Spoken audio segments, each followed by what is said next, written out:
একটা রিক্সাওয়ালা ডেলি 2-4টা গালি, 2-4 ডজন গালি খাওয়া ব্যতীত বাড়িতে ফিরে না। কিন্তু তাকে যদি জিজ্ঞাসা করা হয় যে এত গালি খাওয়ার পরেও ডেলি রিক্সা নিয়ে কেন বাহির হও, তো চোখের পানি ছেড়া দিয়া বলবে বিবি বাল বাচ্চা আছে বিদায়। একটা বাপ বহুত কষ্টের পরে একটা ছেলেকে মানুষ বানায়, সত্য তো? কেমন মানুষ যে মা 10 মাস পেটে রেখা কষ্টের স্তূপ জমাইতে জমাইতে হিমালয়ের চেয়ে বড় করে দিল। একটা বাপ সন্তানের পিছে খাটতে খাটতে খাটতে খাটতে নিজেকে বৃদ্ধ করে দিল, যৌবনটা হারায়া দিল। আমার সমাজে তাকাইলে দেখা যায় ওই মা বাবাই এখন বৃদ্ধাশ্রমে বাস করে। বলেন এটা কেমন মানুষ? কেমন মানুষ? কাগজে কলমের মানুষই তো বলতে হবে। কাগজে কলমের মানুষ যদি না হইতো তাইলে তো ইমাম শাফি রহমতুল্লাহ আলাইহির মতোই হইতো।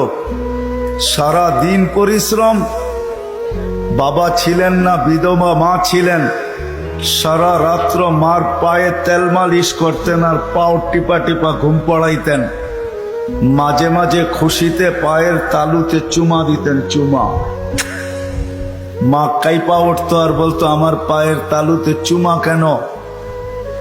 তো বলছে তোমার পায়ের তালুতে চুমা দেই না, আমি তো আমার জান্নাতে চুমা দিয়া স্বাদ নিতেছি, স্বাদ। তাইলে সন্তান এমন মানুষ হতো। শুধু কাগজ কলমে মানুষ হইলে মানুষ হয় না। যদি হইতো তাহলে 2টা চিত্র দেখাইছিলাম যে মা বাবা এত কষ্ট করার পরেও সন্তান কোনদিন বৃদ্ধাশ্রমে রেখা আসতো না।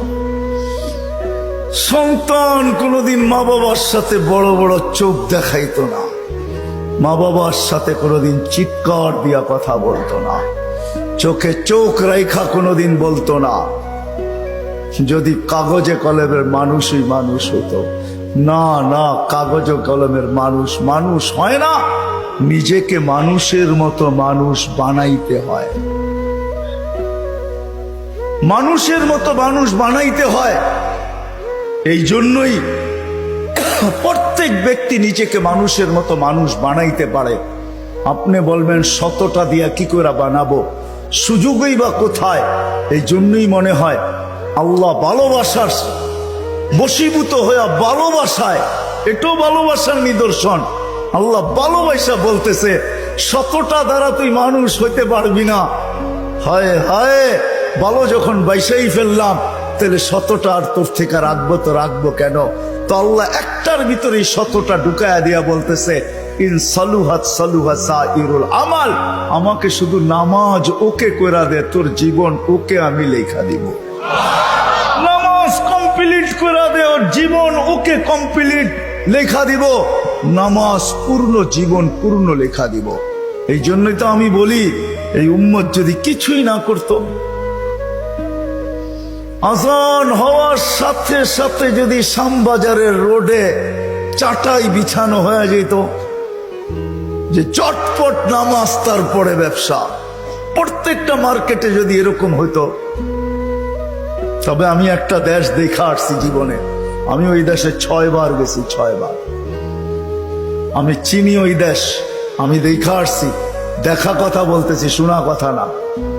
আমি দেখছি যখন আজান হয় তো বাজারের গলিগুলার ভিতরে প্রত্যেক দোকানদার নিজের চাটাই বিছাইতে থাকে, প্লাস্টিকের চাটাই বিছাইতে থাকে, আর সবাই একজন আরেকজনকে ডাকতে থাকে চলো জলদি নামাজ তারপর বাজার, চলো জলদি নামাজ তারপর বাজার।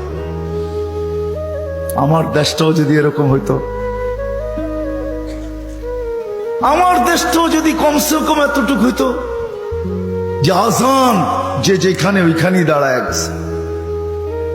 হ্যাঁ, এই শরীরটা কার?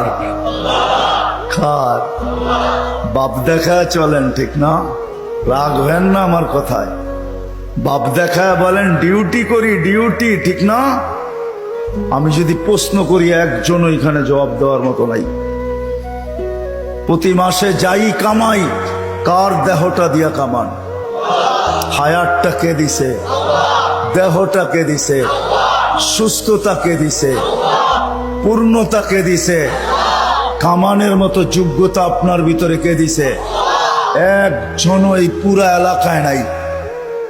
ঢাকা শহরে পাওয়া যাবে কিনা যে মাসের শেষে যা কামায়, 5,000 কামাক আর 500 কামাক, 100 টাকা হাতে নিয়ে উঁচা করে বলে, মালিক তোর দেওয়া দেহটা দিয়া কামাইলাম, এই 100 টাকা তোকে দিলাম, নিয়ে নে। একজন ওইখানে নেই।